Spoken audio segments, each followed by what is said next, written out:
Hello, everyone, and welcome to AP US History for Winners with your teacher, Mr. Johnson.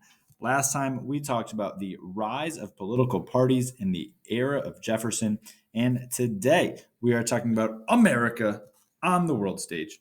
So if you are ready, let's begin. First idea that we're going to cover is the War of 1812, which takes place from 1812 to 1815.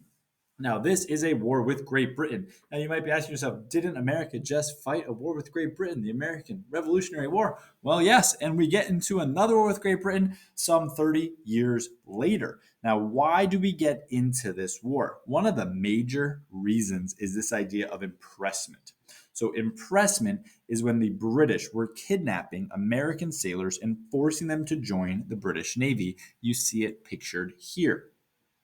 Now, as we are debating whether or not we should join this war, we should know who wants to and who doesn't want to. So, war hawks, that's like a name for people who want to join the war, are from the South and the West, and they favor the war, whereas the Federalists are against going to war. Okay, and we have this law that gets created called the Embargo Act, and the Embargo Act closes all trade with Britain. Okay, so this is while before the war starts, they're trying to punish Britain for this idea of impressment, and so they are trying not to trade with Britain. But this really hurts a lot of the merchants in the Northeast that are hurt by the Embargo Act. So another reason why this war gets started is there's a desire to end Britain seeking to collect loyalist debts. So if you remember in the American Revolutionary War, not everyone's a patriot. And some of the loyalists had borrowed money from the British, and the British in this war want to collect those debts. And so that's another reason this war starts. And finally, the last reason is that the idea of people who want to go to war, they want to deal with the Native Americans who are being helped by the British. So we know that Americans are always trying to push west and expand west. And one of the reasons they're not able to so successfully at this time is that the British are helping out some of the Native Americans that we are encountering. So those are kind of some of the causes of the War of 1812. Now, we're not going to get into the nitty gritty of the War of 1812. At one point, the White House actually gets burned down and America struggles for a little bit. But in the end, no land is gained or lost by either side. So there's not a huge territorial impact, but there are some impacts that are made. Two generals become very popular from their experience in the war, and they actually use this popularity to become future presidents. One is William Henry Harrison, and he fights in the Battle of Tippecanoe. And another is Andrew Jackson, who fights in the Battle of New Orleans, the battle was actually fought after the war had already ended, but it was like a couple of days after, and he wasn't aware. He actually wins Battle of New Orleans, and he seems like a big war hero. And so that's one of the reasons why he gets elected president. Another idea to know, it's kind of related to the War of 1812 because it's taking place about the War of 1812, is the Hartford Convention. And this takes place right near the end of the war. And this is what's important to know is this is seen as the downfall of the Federalist Party. And so let's figure out what the Hartford Convention is. Essentially, this is in Hartford, Connecticut, right? So essentially, the New England Federalists are secretly gathering in Hartford. And they are trying to make a plan for a way to get back in power because at this time we have seen a couple of Democratic, Republican, or anti Federalist presidents. They're talking about how they're frustrated with the War of 1812, how they never wanted to get into the war, and they're coming up with some plans to amend the Constitution. Now, you don't need to know these specifics, but they wanted to have like one term for president. They wanted 2/3 of Congress to have to approve embargoes and declare war, and they wanted to abolish the 3/5 compromise. Now, the reason we don't need to know that is because none of that stuff gets passed.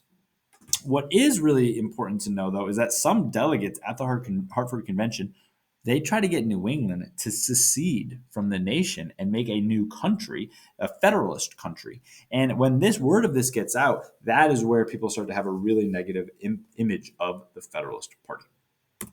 So we know that this lesson is all about the impact, America's impact and how America is seen around the world. So we've talked about the War of 1812, which is one big aspect here because America is kind of vying to show how that they're independent, they're worthy of being a country that they, should be a unified independent country. But another issue is over in Europe, actually. So it's with these people called the Barbary Pirates. So the U.S. wants to increase in its foreign trade, and especially they want to trade more in the Mediterranean. The Mediterranean is pictured here on this map. It's a sea that connects northern Africa and southern Europe. And this is a great place to trade. And America could sail over the Atlantic Ocean, go through the Strait of Gibraltar, which you see pictured on the map, and trade with all these countries. And a lot of American merchants were doing this. Here's the issue, though: there are pirates in this area, the Barbary pirates. Okay. So the pirates in the northern African Barbary states, which you see pictured in purple here, are messing with all of the merchant ships from America that go into the Mediterranean. And for a while, George Washington and John Adams actually paid tribute, which is basically bribes, to the Barbary states so that they wouldn't be attacked by these pirates. And then Thomas Jefferson decides to reduce the Army and Navy to save money because he's a big small government guy. So he reduces the size of the Army and Navy. He wants to make sure they're not going to be used against the civilian population. So there's not a really effective way to protect these merchant ships now. So what happens is we get a war that goes on in North Africa from 1801 to 1805.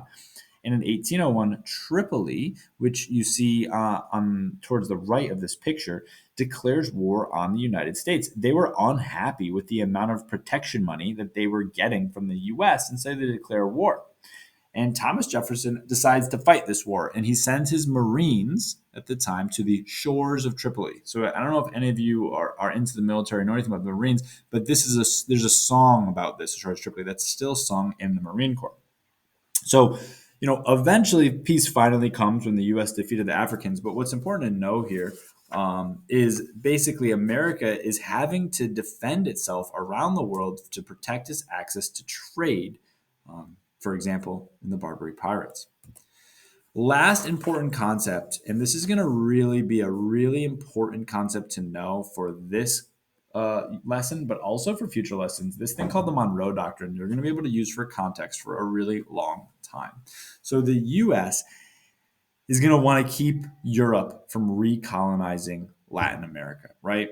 And so what the Monroe Doctrine states is that the U.S. tells Europe to stay out of the Western Hemisphere. And in return, the US is going to stay out of European affairs. So the idea is like Europe, you can have your colonies in Africa and Asia, but America needs to be in charge of North and South America. And Europe should not be messing with America like we saw with Britain doing in the War of 1812. So in the beginning, this is kind of symbolic because America doesn't have a ton of power to stop Europe from colonizing, for let's say the Caribbean or in Canada. But we're going to see it used later under Teddy Roosevelt. This is going to be an important thing to be aware of. We're going to see how we use this as a justification for imperialism in about 100 years from this time period. Okay. But it's important to know now because it happens at this point. We declare Monroe, a doctrine is something you declare, and James Monroe declares this. And so we're going to need to be aware of this for future lessons. Okay, so that is it for America on the world stage. Let's take a look at our big ideas, make sure we understand these. So let's look at the causes and effects of the War of 1812. Number 2, let's look at why America is in the Mediterranean. What's our purpose for being there and how do we defend ourselves there? And number 3, what does the Monroe Doctrine state? So that is it. Thank you so much for watching, and I will see you next time.